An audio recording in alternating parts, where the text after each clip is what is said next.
de la aurícula hacia el ventrículo. Perfecto.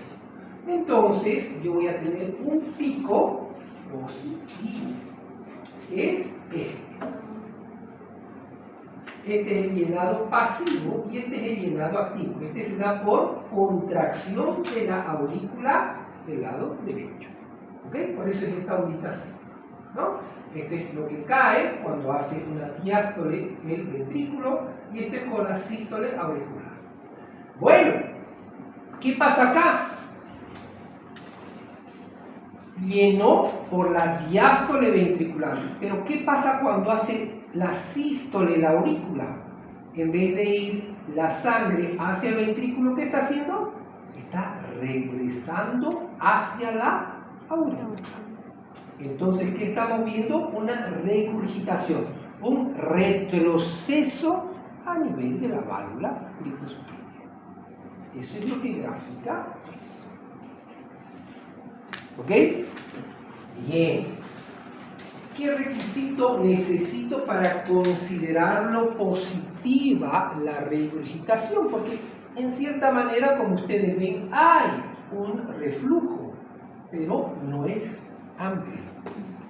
Entonces el requisito es que sea más de 60 centímetros por segundo para considerarlo positivo.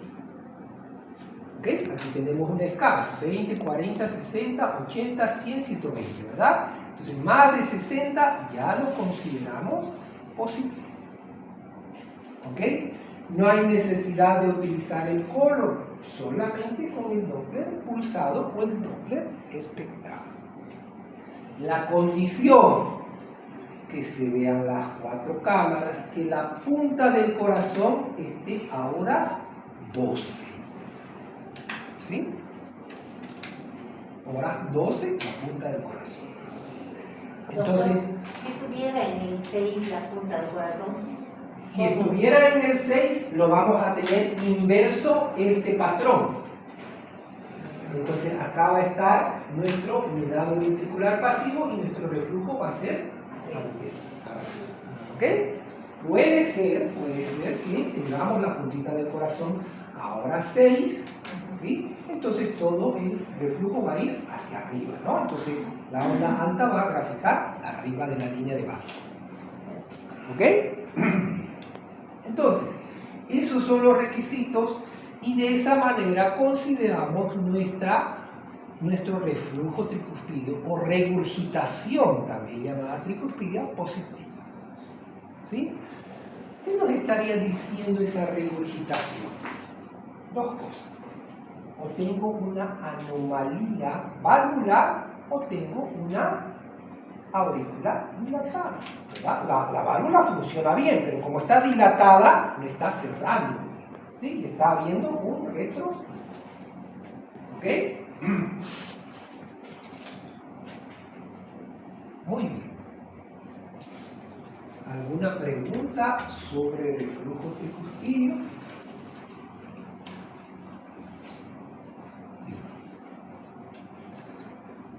Otro marcador que vamos a tener es el ángulo maxilofacial. ¿Sí? Es el mismo corte que vamos a realizar para hacer la valoración de la translucencia nucal o del hueso nasal. ¿Sí? Solo que esta vez vamos a formar un ángulo como estamos viendo. ¿Ok? ¿Cómo va a ir la primera línea? La primera línea va a ir de la parte más anterior del paladar siguiendo el borde superior. ¿Sí? Mi punto de partida es el punto más anterior del paladar y voy por el borde superior.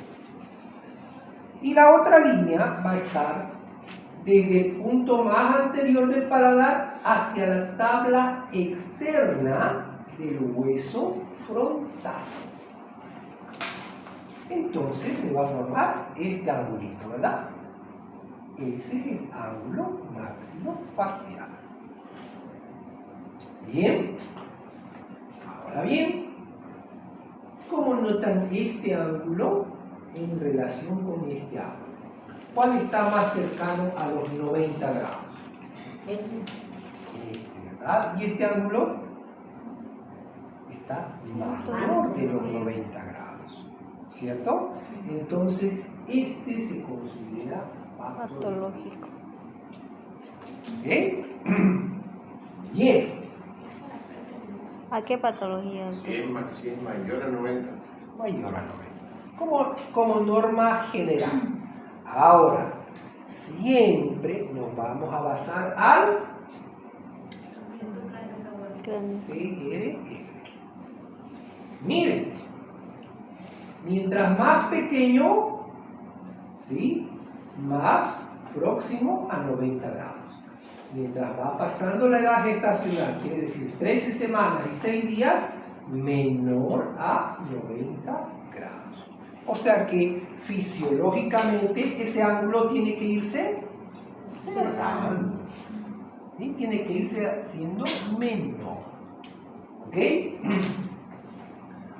Y miren lo que pasa en especial con la trisomía 21. ¿Cómo está? El ángulo está abierto, ¿verdad? Está más de 90 grados, ¿eh? O por lo menos más de la media, ¿no? Todos esos puntitos rojos son los down. ¿Cuánto dio su ángulo entre la semana 11 y la semana 13.6? ¿Ok? Entonces, este nos sirve también como marcador de trisomía 21. ¿Cuántas veces voy a hacer esa medición? La medición también podemos hacerla 3 veces, ¿sí? Y quedarnos con el ángulo mayor. ¿Ok? Con el ángulo mayor. Y ese ángulo lo vamos a llevar a nuestra tablita.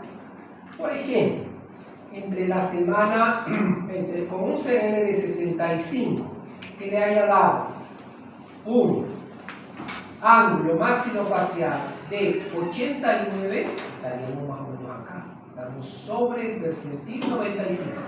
No se olviden, esta siempre va a ser una constante en los percentiles. Percentil 10, percentil 50, percentil 90 o 95, según la tabla que tengan utilizada. ¿Ok? Por eso tiene 3 raíces. ¿Ok? Entonces, todo arriba del percentil 90 siempre va a ser sospecha o patológico. ¿Ok? Entonces, ahí con un CRL de 65, un ángulo de 89 grados, ya estaríamos teniendo un positivo para trisomía. Otro dato más que nos va a hablar de que ese feto esté viviendo con una probable trisomía. No estamos asegurando. Probable trisomía. ¿Ok? ¿Quedamos bien? Entonces, ¿cuáles son los puntos de referencia? Paladar y frontal. Pregunta de examen. Doctor, voy a volverle a explicar la tabla. Claro. Las 3 líneas que dicen son los percentiles que tenemos que tener en cuenta para marcar si es patológico o no. Si es más A de ver. 90 es patológico, ¿no? Exactamente. Si es más de 90. Este es el percentil 90 que nos dice valores superiores a este son patológicos.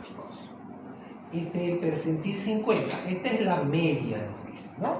Y este es el percentil 10, ¿ok? Entonces, todos los valores que estén sobre este percentil me quiere decir que ya están positivos. Dense cuenta que no solamente estamos viendo que la trisomía 21 todos están sobre el percentil 90. Hay algunos que van a tener un ángulo normal. ¿Sí? Están sobre el percentil 50. Pero van a ser trisomía según Cario. No por el ángulo. ¿Ok? Habíamos dicho que la translucencia nucal, ¿cuánto tiene de sensibilidad? Por sí solita, entre 80 y 90. ¿Sí? Este tiene entre 70 y 80. Solito. Obviamente sumando ya se van haciendo más sensibles nuestros marcadores. El El ángulo facial, doctor, es la sumatoria, ¿no? El maxilar, que hizo la imagen anterior, ¿no? No la sumatoria. Ahí está. Es el ángulo que se va a formar entre estas dos líneas. Esa línea está así con un calibre normal. Claro, esa es la por eso. Estas líneas, sí, las vamos a diseñar nosotros, ¿sí? Tal cual como en el ecógrafo ustedes tienen automáticamente que elegir el volumen, hay una opción donde dice ángulo. Ustedes seleccionan eso y el ecógrafo les va a decir, ok, ¿cuántas líneas quieren? 2 o 3. Ustedes seleccionan 2 líneas y marcan una línea acá, otra línea acá, y automáticamente el ecógrafo les va a dar cuánto está el ángulo. Ahora sí. Yo dije que era un cálculo simplemente a la visión. Control de calidad sería eso, ojímetro, ¿no? Y el ojímetro sería un control de calidad a la mano. ¿Por qué no? No, o sea, es que dice el colega, pensé que era midiendo con transportador. Eso no se entendido. Pero yo digo, ahí va a estar nuestro ojímetro para el control de calidad. O sea, mirando también más o menos nos puede dar cuenta. Sí, Para pero sacar Carlos ese ángulo todos los ecógrafos tienen la aplicación de ángulo. Todos los ecógrafos. Como volumen. Como volumen. Chubi, explíquenos, doctora, si vamos a entender bien. ¿Ah? Es ese angulito que tenemos que medir, ¿ah? Ahí. Cuando está el ángulo formado entre estas dos líneas. Y esa parte no entendían cómo iba a salir, ¿eh? ¿Lo vamos a suprimir un ratito, doctor? ¿Claro? Ahí, y ahí, claro, debajo está la línea, claro, la longitud Este, contraria la otra longitud hora, la y que este, medimos, la ¿no? angulación. Ajá. Por ejemplo, que esté en 70 y me salga 80, está bien, no está patológico. Si está en 80, me sale 90, ya está obviamente patológico. Ajá. Es el ángulo más que todo lo que vamos a hacer nosotros. Es con el ángulo que vamos a probar más. Claro, el valor del ángulo lo llevan a la tablita. ¿Cuánto le salió el ángulo? Por ejemplo, 120 que le haya salido con un CRL de 60, entonces el 120 está aquí arriba. Entonces es positivísimo, ¿no? Sí, Pero no tenemos que confirmar. está bien. Pero no podemos confirmarlo. Sí, son Doctor, bien. ya, le voy a aplicar. Yo le doy tu videollamada, le digo. Que me indique qué parte en la máquina. Bien, esa es la tablita. Entonces aquí tenemos en la semana 11 que lo normal estaría entre 78 y 91. Ese es el ángulo. ¿Sí? Pero en la semana 13.6 estaríamos entre 68 y 85 aproximadamente, de lo normal del ángulo. ¿Ven?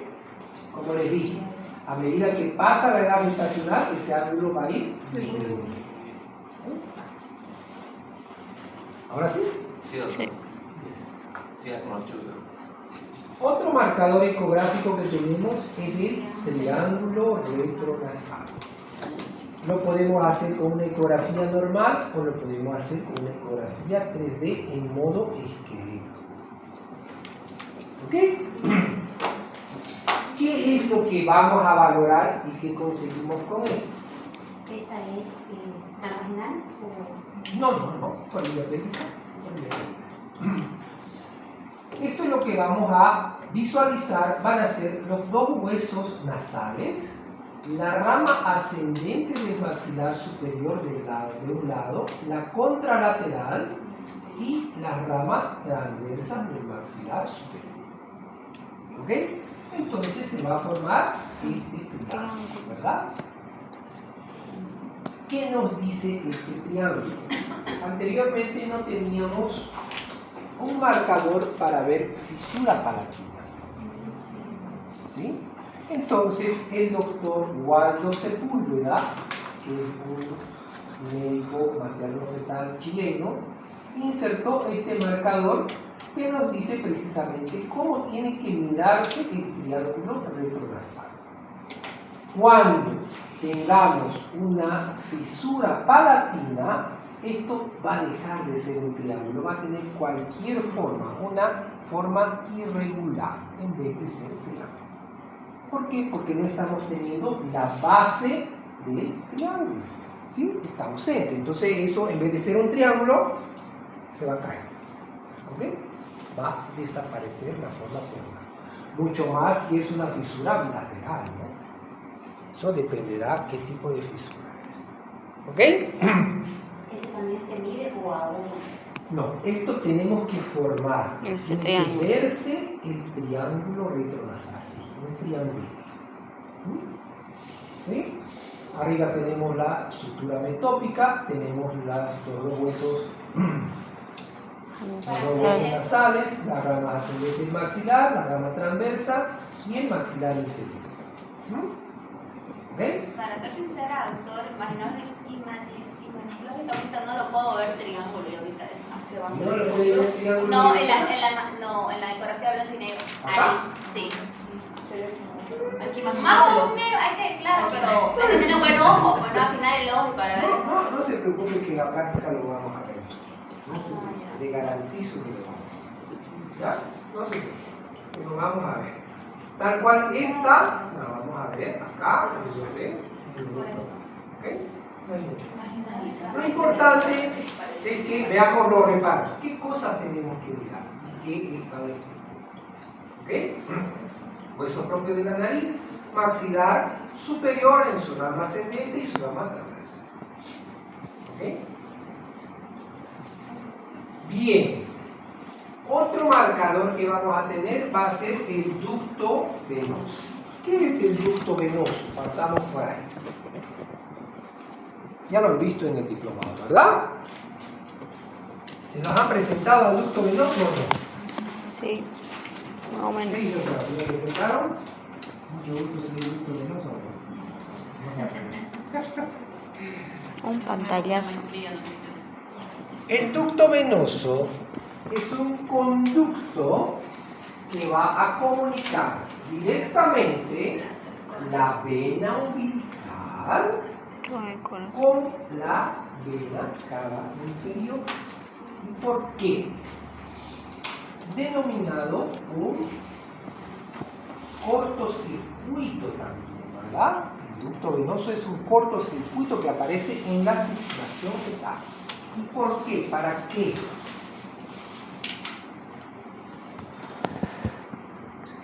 Para llevar directamente la sangre rica en oxígeno que está viniendo de la placenta hacia el corazón.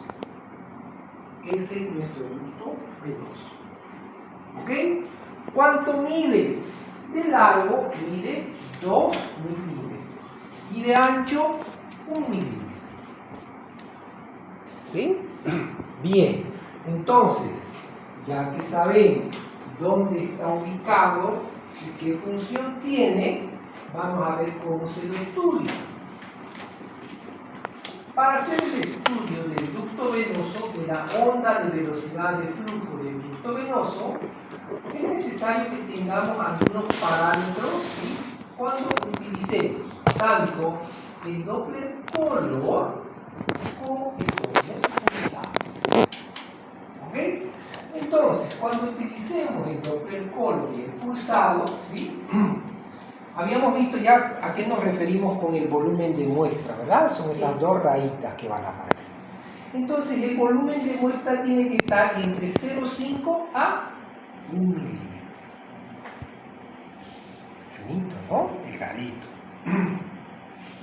El PRF, que es la frecuencia de repetición del pulso, que es con la frecuencia que vamos a estudiar el ducto venoso, tiene que estar entre 20 a 50 centímetros por segundo.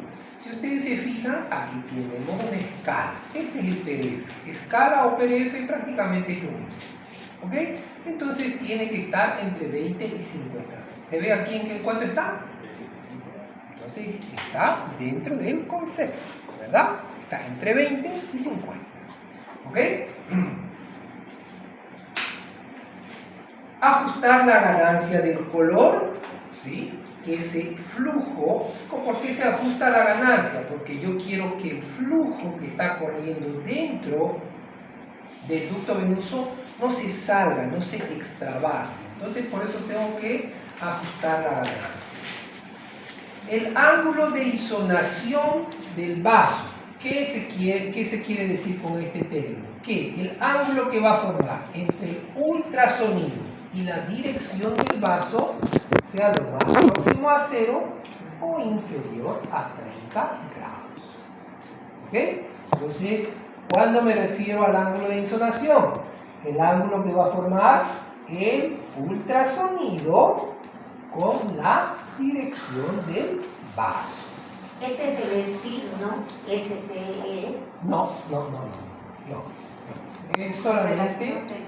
Solamente estamos aplicando el Doppler pulsado. ¿Ok? Solamente. Vamos a ajustar la velocidad de la cinta para que aparezcan 5 ondas.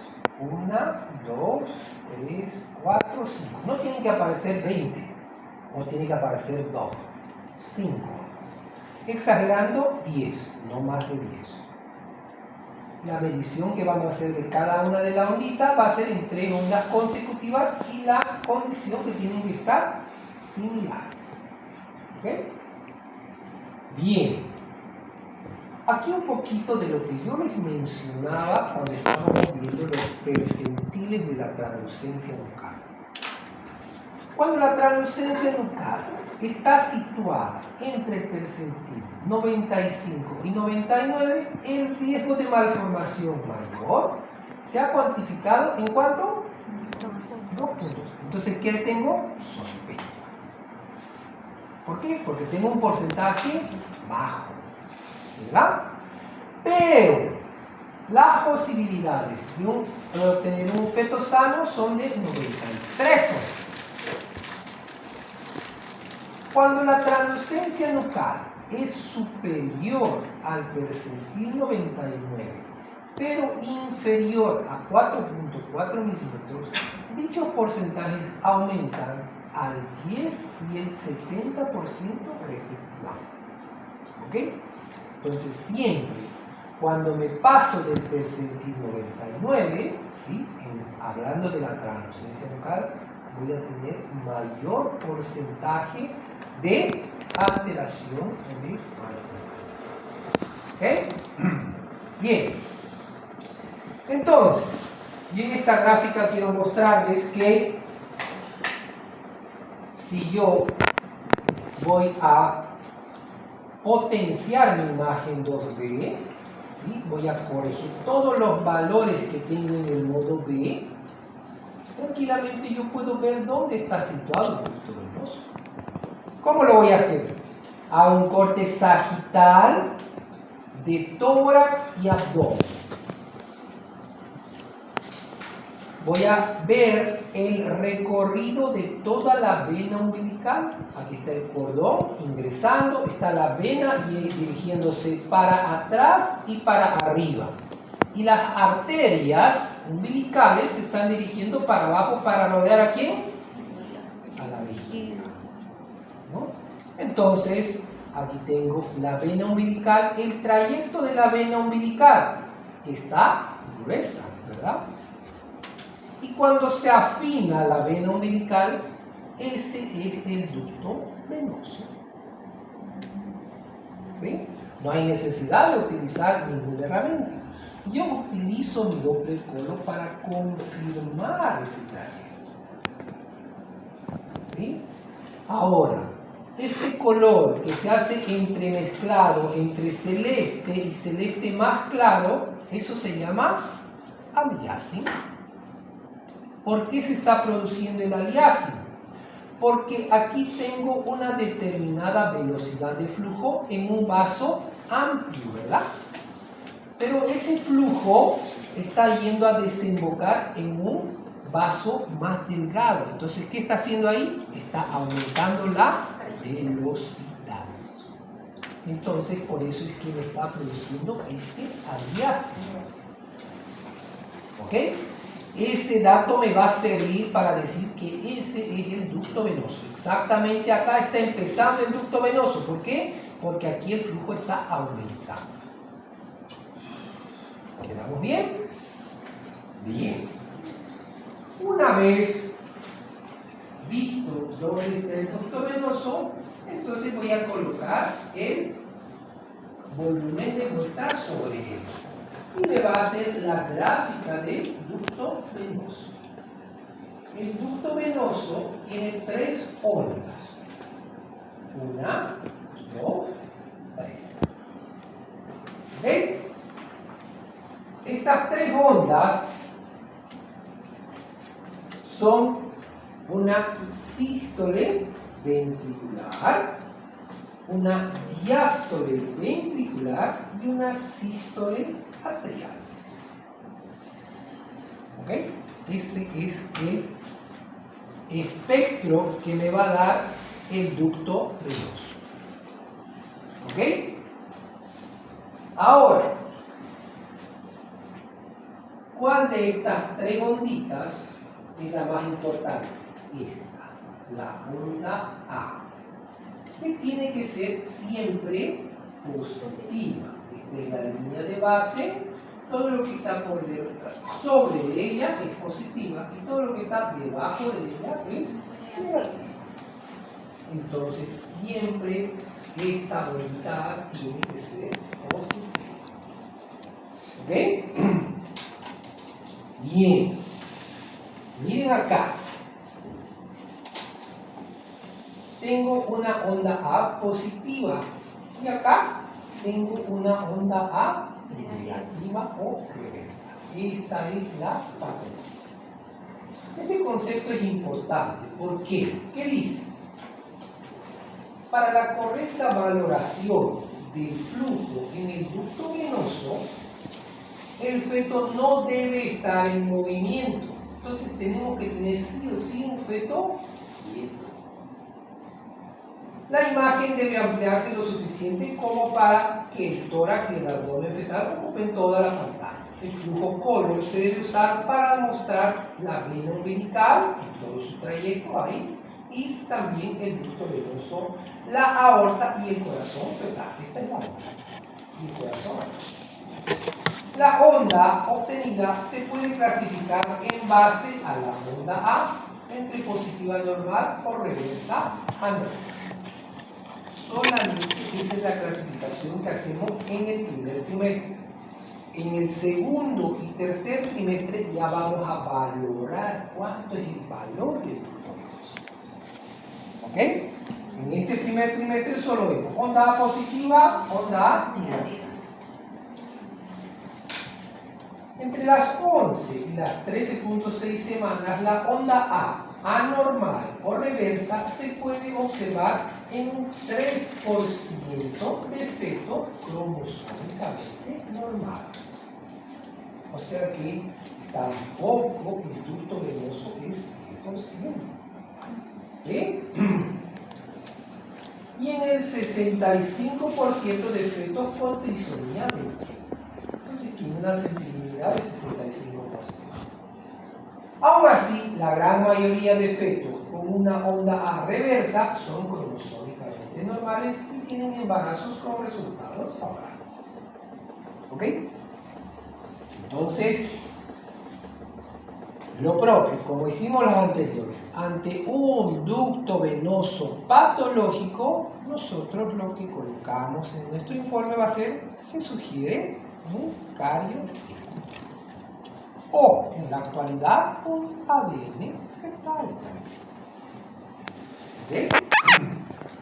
Bien, entonces, esta ondita era resultado de sístole ¿qué? Ventricular. Esta ondita diástole ¿qué? Ventricular. Y la ondita A sístole auricular, ¿verdad? Y siempre tiene que ser positiva. En este caso, la negatividad me está diciendo que este ducto venoso está patológico. Ahora bien, lo que ya habíamos adelantado antes, ¿qué me está valorando el ducto venoso? Fallo cardíaco. Exactamente, un fallo cardíaco. ¿Sí? El ducto venoso está valorando corazón. ¿Y cuál corazón? ¿Derecho o izquierdo? Derecho. ¿Sí? Derecho. No se olviden que el flujo va a ir al lado derecho. ¿Ok? nuevamente los percentiles, ¿sí?, que vamos a tener en el ducto venoso entre la semana 23 y la 40. Habíamos dicho que en el primer trimestre solo verificamos si es positivo o negativo. Pero a partir de las 20 semanas ya vamos a ver, ¿sí?, en qué percentil corresponde. Aquí, por ejemplo, tenemos un percentil 5, un percentil 95 y la media, o sea, un percentil 50. ¿Cuál va a ser lo patológico? Cuando esté sobre el percentil 95. Si está debajo del percentil 5, no hay ningún problema. ¿Ok? Muy bien. ¿Alguna pregunta del ducto venoso? ¿Algo que no haya quedado en claro? En el ducto venoso, doctora, a medida que avanza la edad gestacional, va disminuyendo la pulsatividad, ¿no? El índice de pulsatividad, como vemos, va disminuyendo. No entiendo eso. ¿Por qué se hace más de mayor diámetro? No, se hace de menor resistencia. ¿Y por qué se hace de menor resistencia? Porque aumenta el Porque diámetro. el feto va creciendo, normalmente el corazoncito también va a ir creciendo, entonces todos los vasos van a ir bajando su crecimiento. Bien. Todos los vasos en general, a medida que va pasando la edad, van disminuyendo. ¿Sí? Bien, ¿alguna pregunta, duda? ¿Serían sinónimos pulsatividad y resistencia o uno No. depende del otro? No. Son dos índices completamente distintos. ¿De dónde sale el índice de pulsatividad? Es de una ecuación que vamos a ver.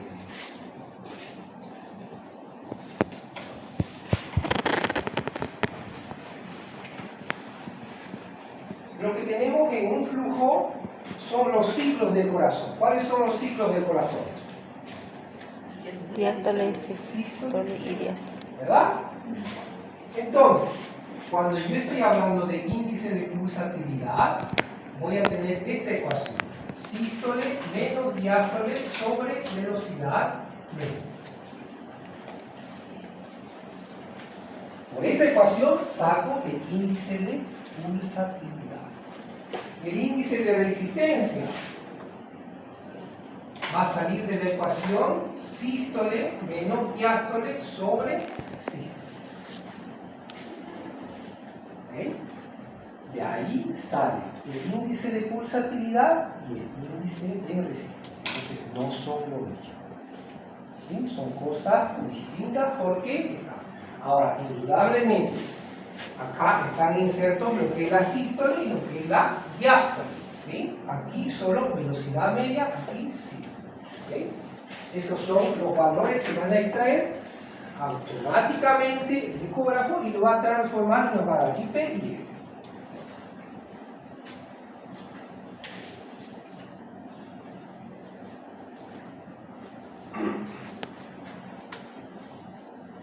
¿Claro?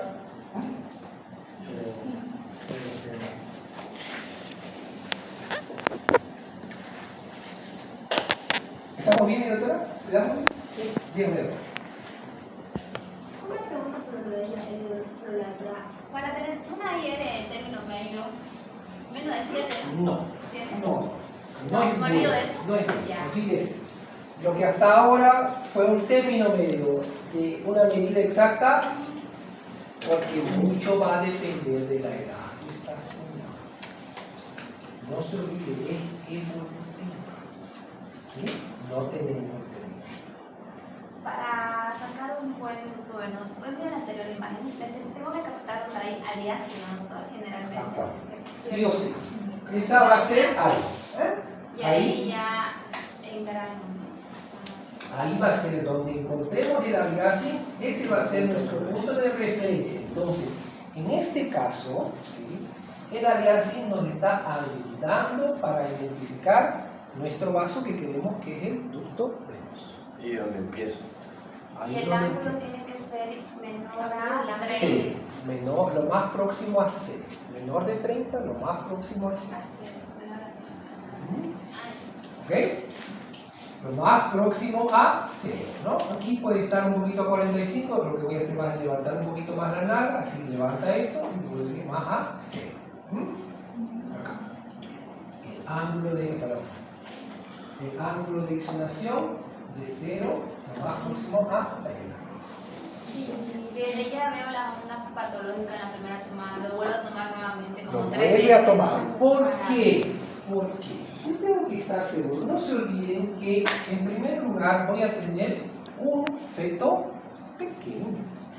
¿Sí? Estoy haciendo todo el estudio en un feto que mide 4, 5, 6, 7 centímetros. ¿Sí? Bien. ¿Cuánto dijimos que tiene de diámetro el ducto venoso? 0, 1 milímetro. ¿Ok? Bien. Tengo el ducto venoso que está llegando directamente al hígado. ¿Sí? ¿Cuáles son otros 3 vasos que están próximos al ducto venoso? Los 3 vasos suprahepáticos. El derecho, el medio y el izquierdo. ¿Ok? Ahora, esa es la gran dificultad que voy a tener. Si yo agarro un vaso suprahepático, me va a dar tal cual este espejo.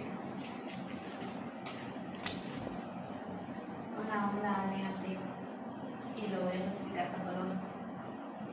Entonces yo tengo que tener una buena técnica para valorar el ducto venoso.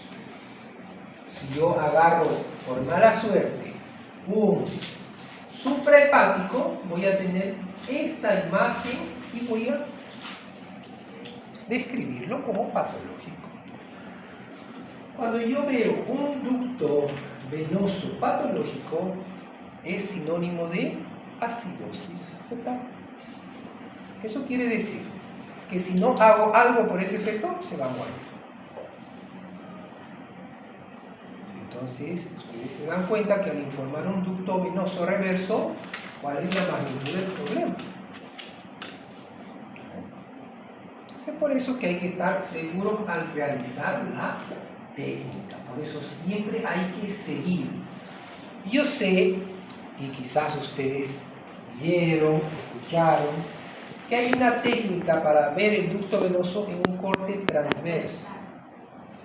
Esa es una pésima técnica. ¿Por qué? Porque como les acabo de decir, pueden encontrar un vaso que haga también aliasa. Y miren eso. En cambio, si yo estoy viendo todo el trayecto del vaso, no voy a tener ninguna duda en que el vaso es bajo. ¿Okay? Por eso siempre la recomendación es hacer un corte sagital y siguiendo la vena umbilical. Siguiendo el signo de la B chica, pues estoy mal. De la B chica V. en el trazo. Sí. Claro, en este trazo. No, en la imagen. En la imagen. Sí. Ahí. Eso que, bueno, leí En de ese caso, ahí lo paralelo. tomaríamos, ¿no? Ahí lo tomaríamos, ¿no? Ahí. Ahí es. Acá no. ¿A qué distancia entonces, doctor, lo que más o menos la doctora, lo que yo le entiendo, ¿no? ¿En qué distancia lo vamos a medir o lo vamos a tomar? En cualquier lugar que tengamos el recorrido del ducto venoso medio. No es indicación tomarlo acá o acá, no hay problema. Mejor lo tomamos en el medio, pero no hay ningún problema el sector que se vaya a medir. ¿Ya? ¿Quedamos bien? ¿Ahora sí? Bien, entonces no se olviden, la tabla de índice de pulsatilidad es a partir de las 20 semanas a la actualidad. Tenemos en la actualidad calculadoras que nos van a ayudar precisamente con esto, para decir en qué percentil nos encontramos. ¿Sí? Estaremos en el percentil 5, estaremos en el percentil 50, en el 10, en el 40. Tenemos calculadoras obstétricas que nos van a ayudar. Más adelante, cuando estemos viendo arterias uterinas, vamos a utilizar un poquito el manejo de la calculadora para valorar nuestra arteria obtesa. Bien.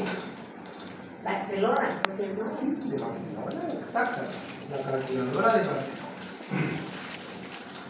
Vamos a ver ahora otro aspecto importante que habíamos dicho, que era la anatomía precoz. Hasta acá con el ducto venoso terminamos lo que son los marcadores de cromosomopatía. Ahora vamos a ver la estructura anatómica, el detalle anatómico precoz que vamos a realizar en nuestro estudio de primer nivel. ¿Ok? Entonces, yo tengo que diferenciar un cráneo íntegro, unos núcleos de osificación que estén presentes en el cráneo. Eso lo voy a hacer con un corte transverso del cráneo. Voy a ver una calota fetal osificada, identificación de la hoz del cerebro, de la línea media. Esos son requisitos importantes que sí o sí uno tiene que tener. Los plexos coroideos. Y puedo también asociar mi medición del diámetro biparital. Es un otro dato accesorio que voy a tener para, en cierta manera, confirmar la edad gestacional. No se olviden que en el primer trimestre la edad gestacional sí o sí está dada por la longitud coronilla rabadilla, ¿sí? Por el CRN. Pero nos puede servir de un auxiliar el diámetro biparietal. Bien, tenemos ahí entonces los núcleos de osificación de la calota, la hoz del cerebro, esa línea media que va a estar presente ahí, los tálamos a ambos lados de la línea media y hacemos la medición de la tabla externa superior a la tabla interna inferior. Espero que lo hagan así, no como algunas veces veo que el proximal lo ponen adentro y el distal lo ponen abajo. No está adecuado eso. ¿Sí? Siempre el proximal es afuera y el distal es adentro. ¿Ok? Bien. Tengo que tener una cantidad suficiente de líquido cefalorraquídeo rodeando los plexos coroideos. En esta edad gestacional, los plexos coroideos van a estar dispuestos a manera de ala de mariposa. Tienen que ser simétricos. Tienen que estar rodeados de líquido cefalorraquídeo. Si no tengo este líquido cefalorraquídeo rodeando los plexos coroideos, también es un signo indirecto de una columna bífida. ¿Sí? Entonces, ¿por qué? Porque está fugando el líquido cefalorraquídeo por algún lugar. ¿Ok? Voy a ver el corte frontotangencial, voy a ver la carita, voy a ver las órbitas, en ella también voy a volver a valorar el triángulo retronasal, ¿sí? Entonces vamos a tener ahí las órbitas no se olviden que tienen que estar con los... ¿Eh? Con las vesículas vitelinas. ¿Con qué? Los cristalinos. Esas imágenes que parecen vesículas vitelinas son los cristalinos, que tienen que hacer negro con un halo hipericótico. No se olviden, yo en esta semana de gestación puedo diagnosticar una catarata congénita. ¿Cuándo? Cuando los cristalinos se vean ecogénicos, eso quiere decir blancos. ¿Ok? Entonces sí, voy a poder diagnosticar. Una vez más, estoy viendo el triángulo retronasal. ¿Qué tal ahora, doctora? ¿Parece el triángulo o no parece? Sí, parece. Ahora sí, ¿verdad? Ahora sí parece. Tiene que estar todo blanco para que sea una catarata. ¿O no? Todo tiene que estar blanco para... ¿Que sea una catarata? De cristalinos. Claro, claro. Todo. Cristalino, claro. El cristalino se ve blanco. Bien, entonces nuevamente valoramos el triángulo retronasal. Aquí yo sé que no tiene una fisura palatina. Nuevamente órbitas, aquí veo el triángulo retronasal, ¿sí? La carita ahí. El tórax, ¿sí? Que voy a ver con el corazón, habíamos dicho, vamos a ver el llenado ventricular, nos vamos a ayudar con el Doppler colon, ¿sí? Ahí puedo sacar el eje cardíaco también en una ecografía, obviamente, transvaginal. ¿Cómo voy a sacar el eje cardíaco? Igual, voy a formar un ángulo con dos líneas. Una línea que va a ir del núcleo de osificación anterior de la columna hacia el esternón. Y otra línea que va a pasar por sobre el septo interventricular. Ese ángulo que se forme, ese es el eje cardíaco. El eje cardíaco tiene un valor entre 40 a 60 grados, más o menos 20 grados. ¿Ok? Entonces, ese es nuestro eje cardíaco. Si yo utilizo el Doppler colon, ven cómo aquí tengo un llenado ventricular adecuado, sin presencia de un flujo en turbulencia o una comunicación interventricular. Este es un corte un poquito más alto, donde estoy viendo los tres vasos. Aquí el más grueso, la pulmonar, la aorta, y este negrito, la cava superior. El corte de tres vasos. ¿Ok? Entonces, esas son las estructuras que tenemos que diferenciar cada vez que hagamos un corte a nivel de tórax. Fíjense cómo este es un corte por vía pélvica. No se ve bien, ¿verdad? No se ve como este, que es por vía transvaginal. Entonces, sí, cuando yo necesite mayor resolución, me voy a ir a la vía transvaginal. ¿Okay? La columna vertebral la tenemos que ver en los tres cortes: sagital, axial, coronal. Hay toda la columna vertebral. ¿Sí? Miren, un núcleo de osificación frente del otro, uno frente del otro, uno frente del otro. Esto tiene que ser así. No se olviden que hay dos tipos de disrafia de columna. Una que es abierta y otra que es cerrada. Cuando es abierta es muy fácil de diagnosticar. Cuando es cerrada es muy difícil de diagnosticar. ¿Ok? Entonces, inclusive los signos indirectos que habíamos visto a nivel de la cabecita no van a estar presentes cuando es una disrafia de columna cerrada. ¿Okay? Sí van a estar presentes cuando sea abierta.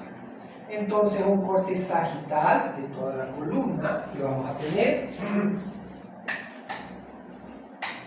¿sí? En todos los segmentos, ¿no? Segmento cervical, dorsal, lumbar, sacro y crucil. ¿Ok? No se olviden la disposición de los tres núcleos de osificación. En toda la longitud de la columna tenemos que tener los tres núcleos de osificación. ¿Qué tienen que estar? Equidistantes. Uno exactamente a la misma distancia del otro. ¿Ok? Esa es la disposición a manera de una C o de una U de la columna vertebral. Un corte coronal que voy a tener de la columna vertebral, otro más coronal todavía, igual viendo toda la continuidad de la columna, ¿sí? Y obviamente voy a tener, ¿qué cosa? Cuidado de no pasarme por alto. En la anterior imagen parecía. ¿Cuál? En la primera. Ahí. ¿Dónde me dio acá? Más arriba. Por ahí. ¿Aquí? Ahí no. ¿Aquí? No. Ahí ¿Aquí? Al medio. ¿Aquí mi doctora? Ajá. No, este es el último, Pero ¿no? claro, pero como Ajá. pareciera. Pareciera, ¿no? Pareciera. Ya. Claro, si uno calcula y se asegura. Obviamente. ¿Cuál es la condición aparte? Que aparte de ver la columna como tal, yo también tengo que valorar la piel que está sobre la columna. ¿Ok? Aquí está bien pegadita la columna a la pared del útero. Este es el útero, ¿ah? Sí. ¿Sí? Entonces la columnita está bien pegadita a la pared. ¿Ok? Pero no más. Aquí sí. No, aquí podemos ver que hay una disgrafia, ¿sí? Y ahí estamos valorando también la piel donde se ve esa disgrafia. Esa es cerrada. Esta es abierta. Esta es abierta porque estamos teniendo un líquido debajo de la piel. Esta es una disgrafia abierta. Lo mismo acá. Esta es abierta. ¿Cómo lo informa? A nivel de la columna, se Claro. observa. ¿En qué segmento? ¿Aquí en qué segmento estaría? Sí, no, A nivel de lumbar bajo y sacro, ¿verdad? Aquí está empezando el sacro. O sea, lumbo sacra. Se visualiza imagen anecoica de contenido, bueno, con presencia de una membrana que es altamente sugestivo de una disgrafia sugerente de mielocele, ¿no? ¿Por qué mielocele? ¿Por qué no mielomeningocele?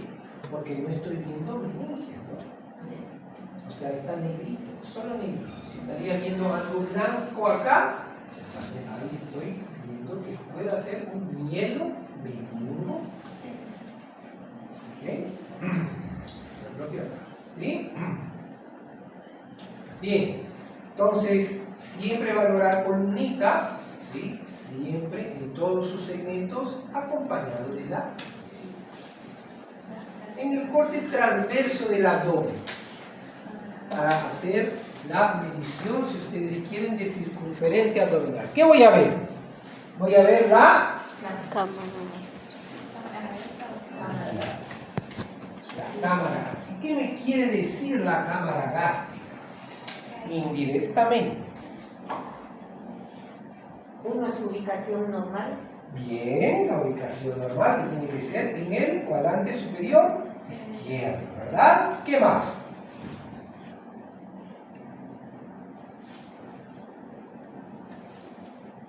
¿Por quién llega el líquido desde la boca hasta el estómago?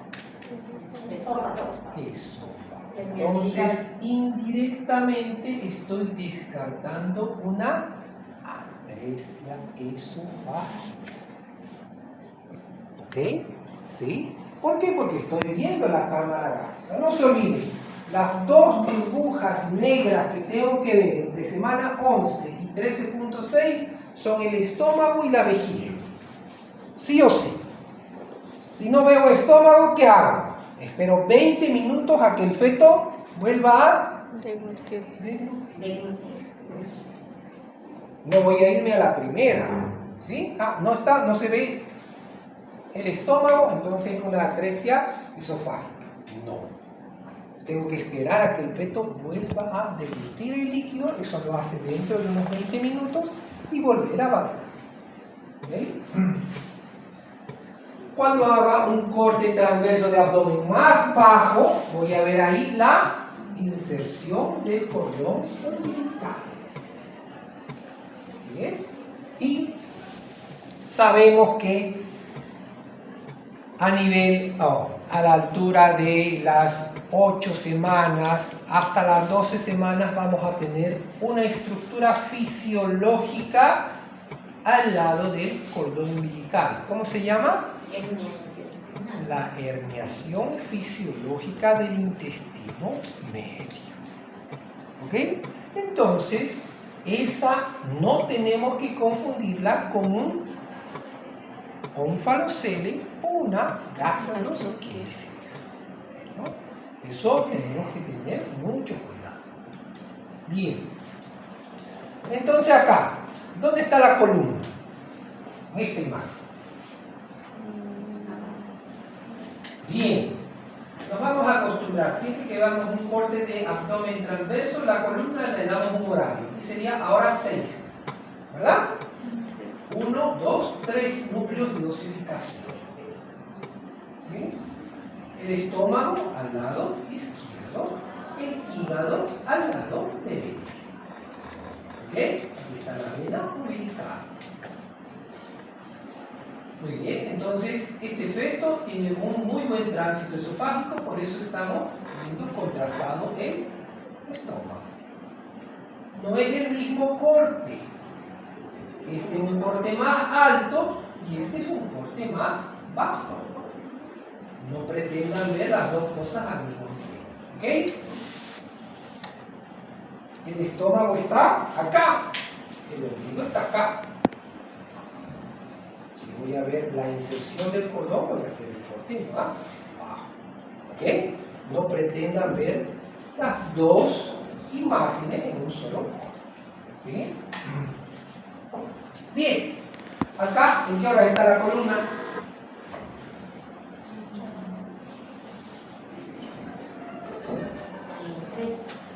Sí. Entre 3 a 4, ¿verdad? Acá. 1, 2, 3 núcleos de suplicación. ¿Sí? Y aquí está el cordón. El cordón ingresando plenamente en el abdomen sin ninguna masa que esté acompañando el cordón. ¿Ok? Es así como tenemos que ver. Si ustedes quieren, pueden agregar acá el Doppler color para ver mejor las dos arterias y la vena umbilical. ¿Sí? Se puede. Ahí nuevamente la inserción del cordón en el abdomen. En la pelvis, ¿qué vamos a mirar? La vejiga, siempre con dos arterias umbilicales. ¿Sí? Entonces, ahí tenemos la vejiguita, siempre en la parte media. Podemos ver las siluetas renales, acá en esta edad gestacional. No vamos a diferenciar cuál es seno, cuál es parénquima, solamente vamos a ver las siluetas renales. Y para confirmar que nuestra vejiga no sea una masa pélvica, siempre tenemos que utilizar el colon y ver que las dos arterias umbilicales rodeen a la vejiga. ¿Ok? Sobre todo en fetos femeninos, tenemos que descartar que sea una masa pélvica. ¿Ok? Lo propio que en el abdomen.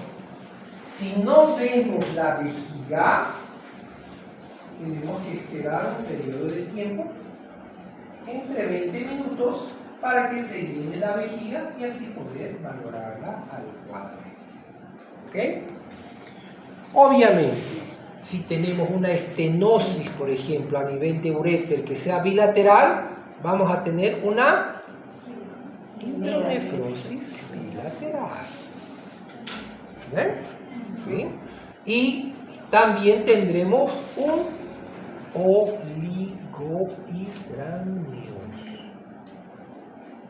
Toda patología que es a nivel del tubo gástrico va a darnos un polihidramnios. Y toda patología que sea en vías urinarias va a dar un oligohidramnios. ¿Ok? Bien. Vejiguita, dos arterias umbilicales. La valoración de los huesos largos, miembros superiores, miembros inferiores, manos y pies. ¿Sí? Hay que diferenciarlos en esta edad gestacional. Ya se ven muy bien tanto las manos como los piecitos. Entonces hay que verlos. ¿Sí? Aparte de solamente verlos, nosotros tenemos que ver la simetría. Esta mañana, por ejemplo, estábamos haciendo con la maestría de la mañana un estudio Doppler. ¿Sí?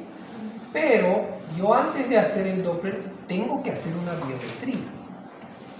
Y ese feto nos salió con cabeza para 36 semanas, abdomen de 36 a 37 semanas y ambos fémur con 32 semanas. ¿Está normal? No. Entonces, por eso que yo tengo que buscar simetría. Si bien ese feto va a ser bajo de estatura, pero ambas estaban simétricas. No será igual que tenga uno largo y el otro corto, ¿verdad? Entonces yo lo que tengo que buscar con estos cortes son también simetría, que ambos tobillos estén a la misma altura, que ambas rodillas estén a la misma altura, que ambos codos estén a la misma altura. Si vamos a medirlo, pues lo medimos. Todos los segmentos, ambos fémur, ambas tibias, ambos perones. Otro aspecto importante que yo tengo que ver es la alineación. Cómo está alineado la pierna con el pie. ¿Qué tengo que descartar? ¿Qué valgo? Valgo o valgo, ¿no? El pie bot. ¿Sí? También uno de mis pacientes, ahora ya tiene 10 años aproximadamente, ¿sí? Cuando le hicimos la primera ecografía tenía los pies así y las manos así. ¿No? Esa es una artroglifosis. Artroglifosis. ¿Ok? Entonces, igual, fue diagnosticado en esta edad gestacional. ¿No? Entonces, no solamente es medir, sino ver cómo está la relación entre ambos miembros. Si están íntegros, le falta algún segmento, algún hueso. ¿Ok? Ahí, todo el miembro superior en sus 3 segmentos, brazo, antebrazo, mano, dedos. ¿Ok? Lo mismo en el pie. 3 segmentos, dedos. ¿Ok? Muslo, pierna, pie. Esa es la anatomía precoz que tenemos que acostumbrarnos a realizar. ¿Sí? No solamente es CRL, como sea, hueso nasal, translucencia nucal, como sea, y hasta luego, señor.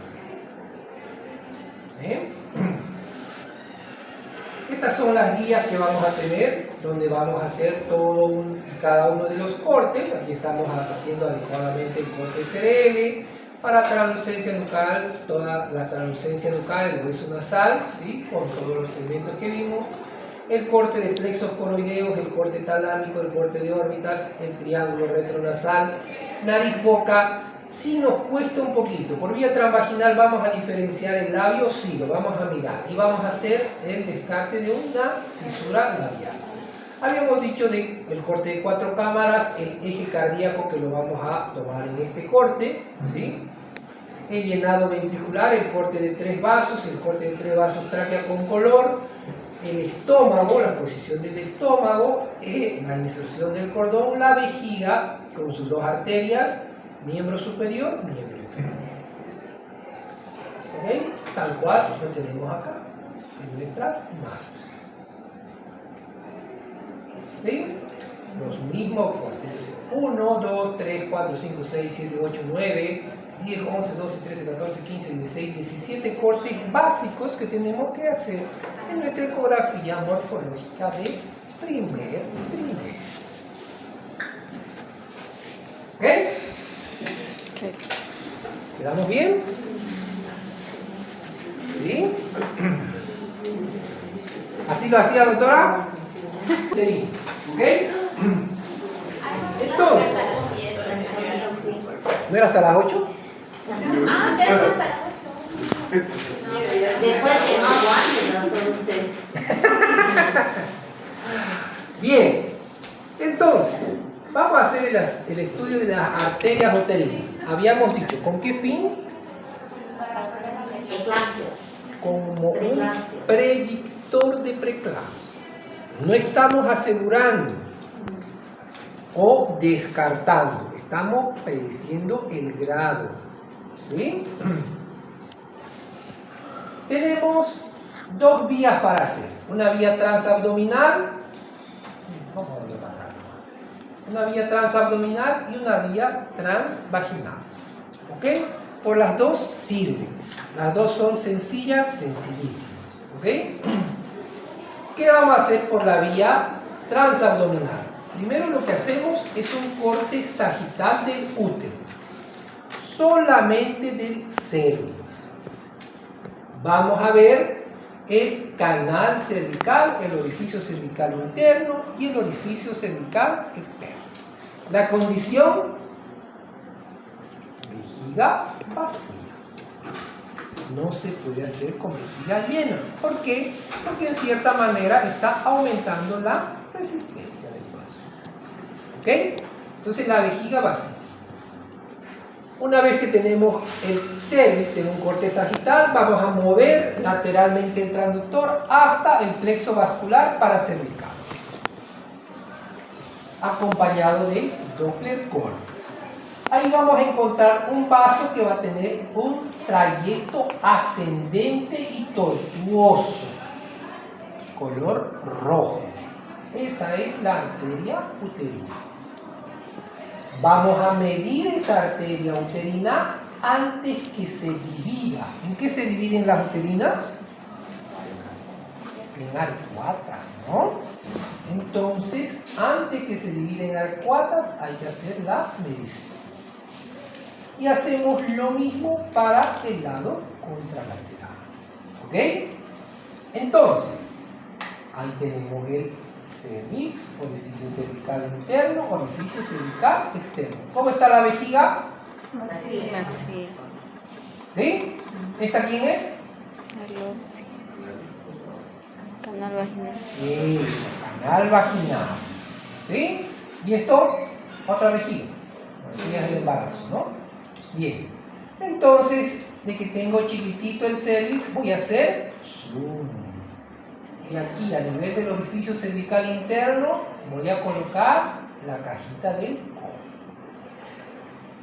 Tengo condiciones para hacer el estudio de la uterina. ¿Qué me dice? PRF entre 30 a 50.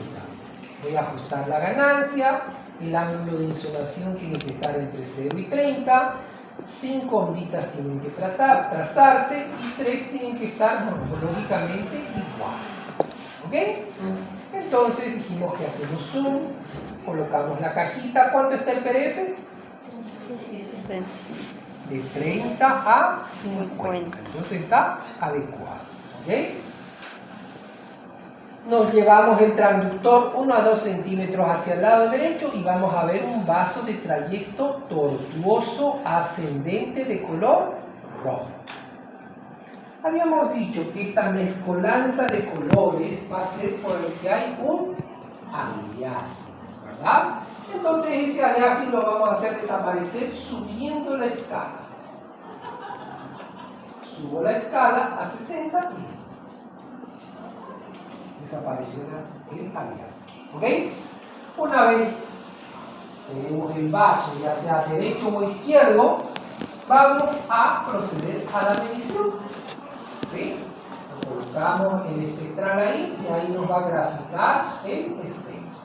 ¿Cuántas ondas? 1, 2, 3, 4. No más de 10 habíamos dicho, ¿verdad? ¿Sí? Y ahí está.